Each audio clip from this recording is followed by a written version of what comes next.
You're probably familiar with the major scale, and you may be familiar with the modes that are derived from it. But if we go outside the major scale, there are a number of other scales with very interesting sounding modes. But probably the most common outside the major scale is the melodic minor. In this video, I'm presenting a simple soloing idea using an important mode of the melodic minor scale called the altered scale.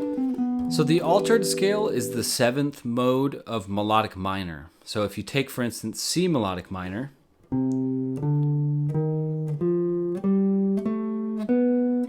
the notes are C, D, E flat, F, G, A, and B, and then C. If we play these notes beginning from the 7th scale tone, which is B, so we're just going to move back a half step to start from B. We play B, all the same notes, B, C, D, E flat, F, G, A, and B.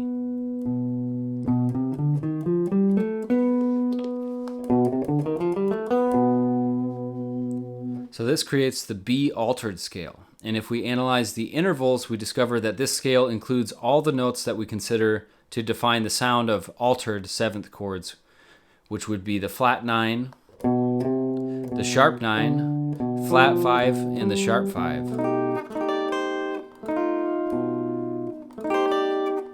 So when we look at the intervals of the altered scale compared to the major scale, we find that every possible note is flat. So to spell out the intervals, you'd have the root, which can't be lowered, then you have the flat 2, the flat 3, the flat 4, which is a weird thing to say, it's the same as a major third, flat 5, flat 6, and flat 7, and then back to the 1. It basically highlights all of the really dissonant notes from the different kinds of altered 7th chords. Just as a side note, in case you're a little confused, some of these intervals get called different things depending on which octave you put them in. For instance, the flat 2 is also called the flat 9 when it's at the top of the chord.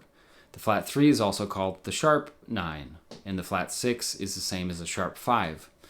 So if that confuses you and you'd like to see a lesson that dives deeper into explaining intervals and how interval naming works in chords, just leave me a comment about it. This video isn't going to be an exhaustive exploration into the altered scale, but my aim is just to give you a simple positional framework to use so you can get used to playing over these chord types. The progression is simply a 1-5-1 in E minor, using E minor 7 for the 1 chord and B7 sharp 5 sharp 9 for the 5 chord. I'll also show you the same thing in 2 positions centered on E minor chord voicings in each position that you probably already know. So let's jump in. First, we're going to take a look at these 2 positions. The first position is right here at a basic E minor 7 voicing in root position. Our root is on the 5th string here, and the note arrangement going up on this chord is 1, 5, flat 7, flat 3, and 5 on top.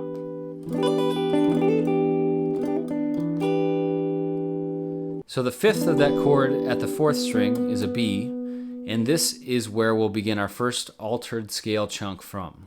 I'll be thinking about this B7, sharp 5, sharp 9 voicing. I have the B here, the flat 7, the major third, the sharp 5 here, and the sharp 9 on top.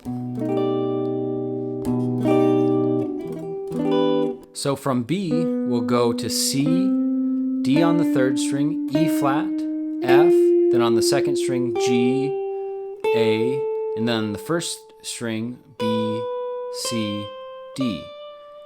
So this chunk of the scale covers an octave plus a minor third.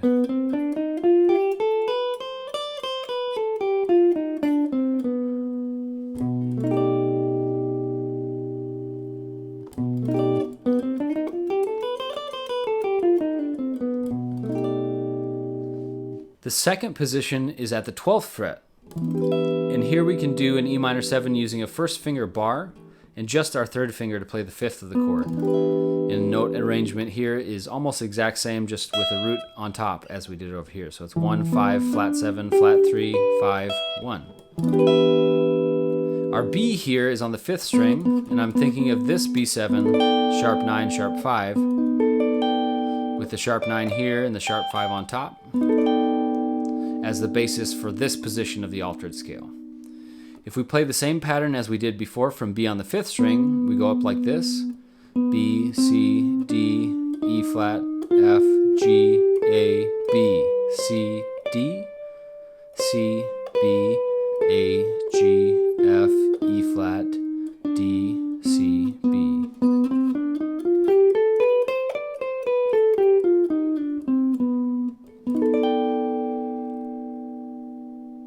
Our lick for today begins at the first E minor 7 position. And we start by playing up an E minor 7 arpeggio. So we go 1, flat 3, 5, 7, flat 7. And once you hit the octave up, you'll keep going up, but here you'll play 1, flat 3, 4, 5, following a pentatonic shape up to the 5. So we have 1, flat 3, 5, flat 7, 1, flat 3, 4, 5.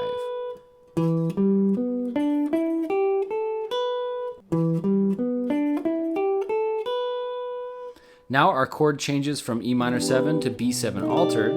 So as we change to playing over the B7 altered, we're going to go up to the sharp 9, D, flat 9, C, then down to the 2nd string, barring the 2nd finger to play the sharp 5 or flat 6, which is the same thing. Then we play the flat 7 up to the root note on the 1st string. So it's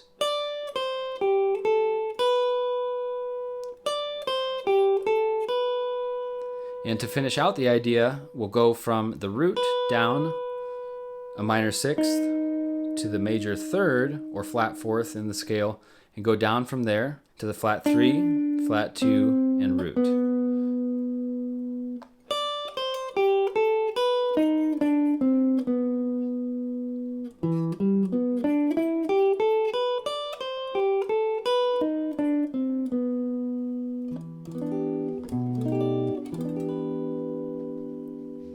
To take this into the other common position, we'll move to center on that E at the 6th string.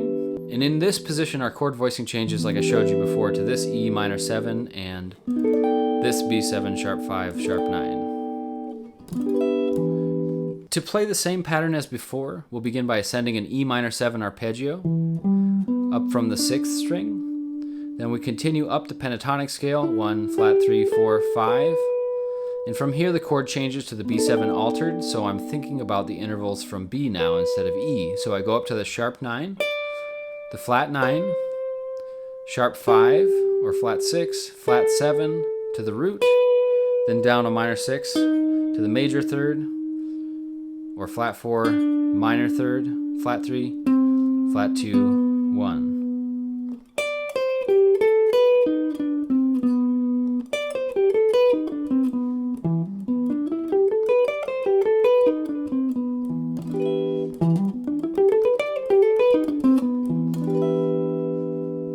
Try practicing the 2 scale fragments in these positions and see if you can come up with a couple ideas on your own. You can add in rests to my exercise to create rhythmic variations or try some different directions of playing through the notes. The altered scale has a very dense and dissonant sound, and it does sound great when used over these types of altered dominant chords.